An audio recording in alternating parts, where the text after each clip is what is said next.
और किसी कारण से वेल्डिंग फ्यूम जो है उसको इनहेल किया और वो अनकॉन्शियस हो गया।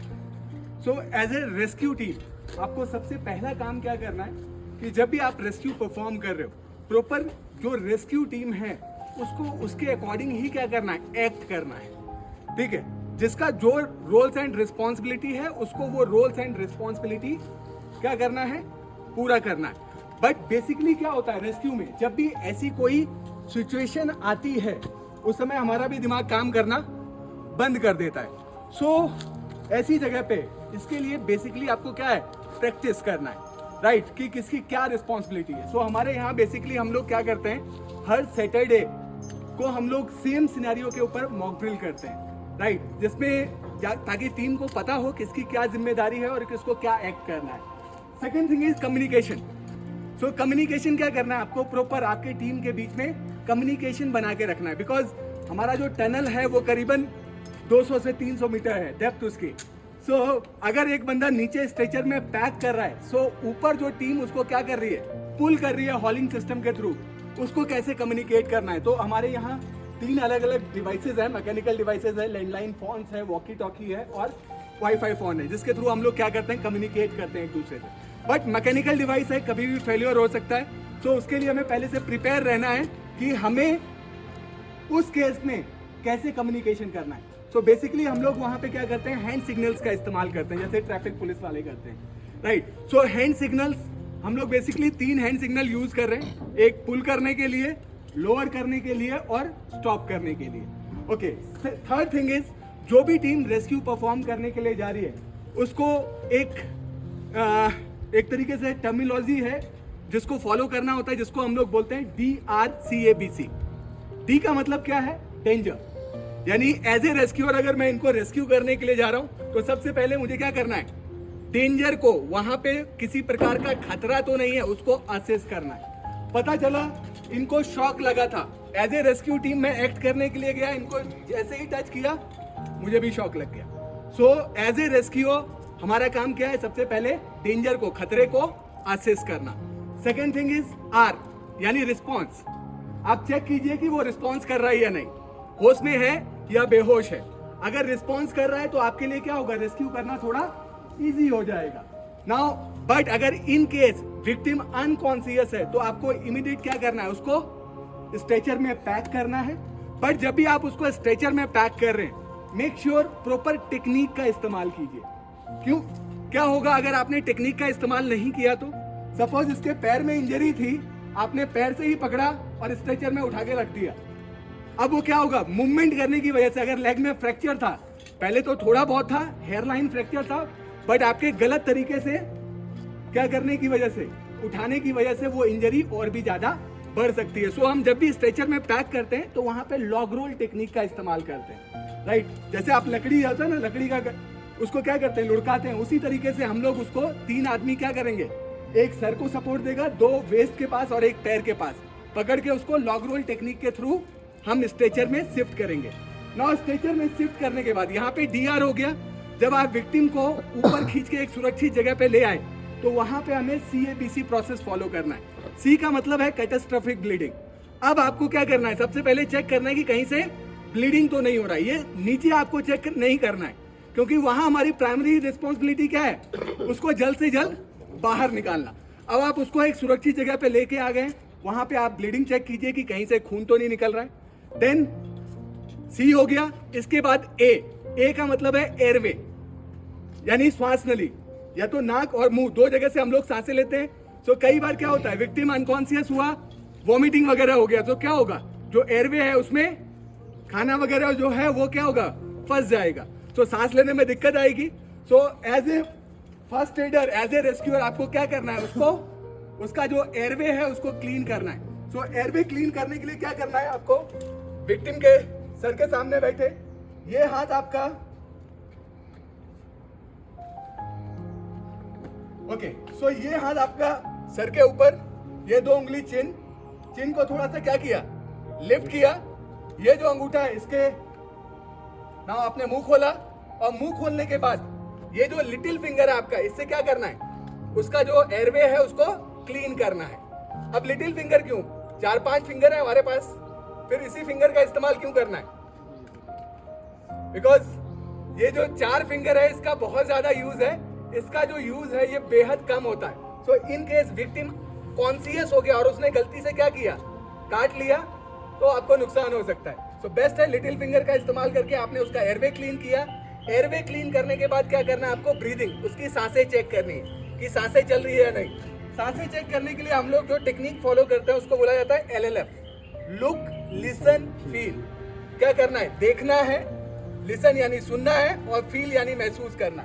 सो आपने क्या किया, अपना जो कान है वो उसके नाक के पास ले गए, यहाँ से क्या कर रहे हैं आप, सुन रहे हैं। ये स्टमक अगर क्या हो रहा है, पंप हो रहा है, यानी आप देख रहे हैं कि सांसें चल रही है। और तीसरा फील करना है।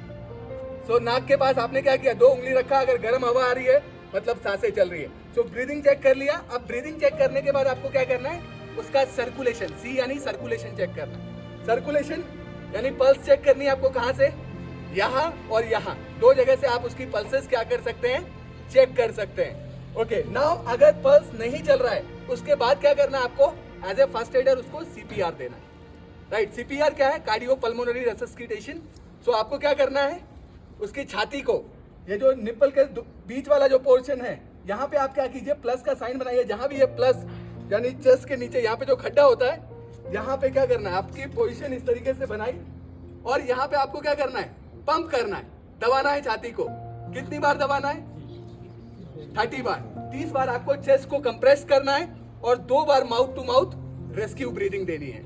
ये कब तक करना है, जब तक उसको मेडिकल हेल्प नहीं मिलता है। ओके, चलिए, सो आगे हम लोग स्टार्ट करते हैं। अभी जो मैं सिस्टम आपको दिखाने जा रहा हूँ, इसको बोला जाता है 3 to 1 हॉलिंग सिस्टम। नाउ हमारे पास ऑप्शन क्या है, अगर आप मैनुअली ले जा रहे हैं वहां पे आपको खुद की भी सेफ्टी फॉलो करना है। बेल्ट के हुक को क्या आप लगा के 4 आदमी कैरी करके खोलते हुए लगाते हुए जा सकते हैं ऊपर, नहीं। सो वहां पे हम 3 to 1 हॉलिंग सिस्टम लगाते हैं। विक्टिम को आपने स्ट्रेचर में पैक किया, और उसी हॉलिंग सिस्टम के थ्रू आपको क्या करना है, विक्टिम को ऊपर लिफ्ट करना है। Right,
figure of weight figure of weight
but single wheel pulley use किया 1 ये आपका सिंगल 1 2 और ये जो डिसेंडर है ये भी आपका क्या कर रहा है, वन व्हील पुली का काम कर रहा है, ठीक है। सो ये टोटल आपका कितना बन गया, 3। तो इसको हम लोग बोलते हैं 3 to 1 हॉलिंग सिस्टम। नाउ अब जब भी आप विक्टिम को पुल कर रहे हो तुम्हारे ऊपर, आपको क्या करना है, दोनों टीम के बीच कम्युनिकेशन बना के रखना है। अदरवाइज मैंने खींचा वो नहीं खींच पाए, क्या होगा, आपका स्ट्रेचर जो है वो टिल्ट होगा, ठीक है। तो वहां पे कम्युनिकेशन 1 2 3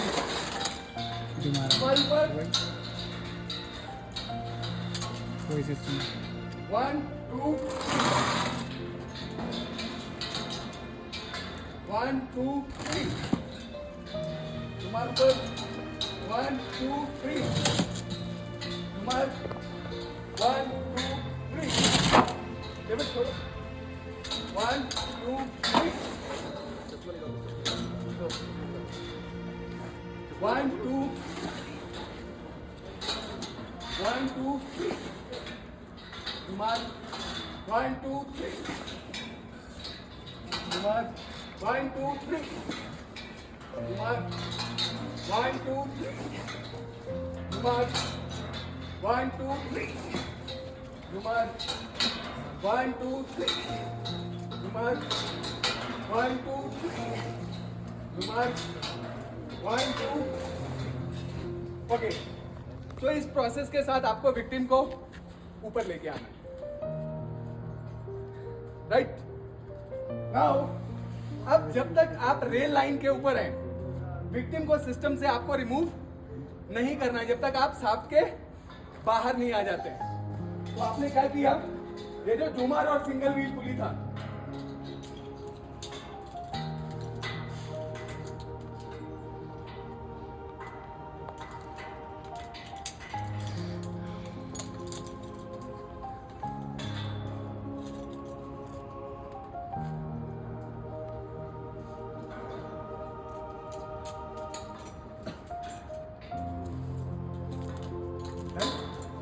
ओके।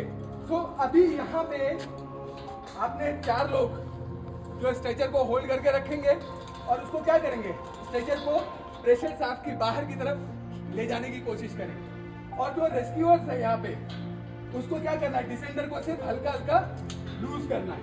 चलो जाने दो।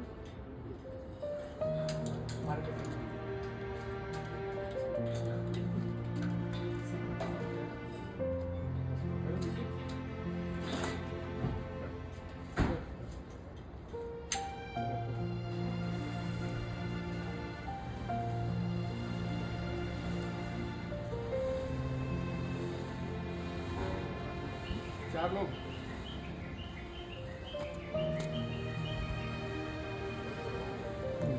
जाने दो, नीचे जाने दो, फिर पकड़ना, पूरा नीचे जाने दो। चलो उधर की तरफ पुल करना, खींचो खींचो, 2 लोग और, फेस उधर की तरफ, सामने की तरफ।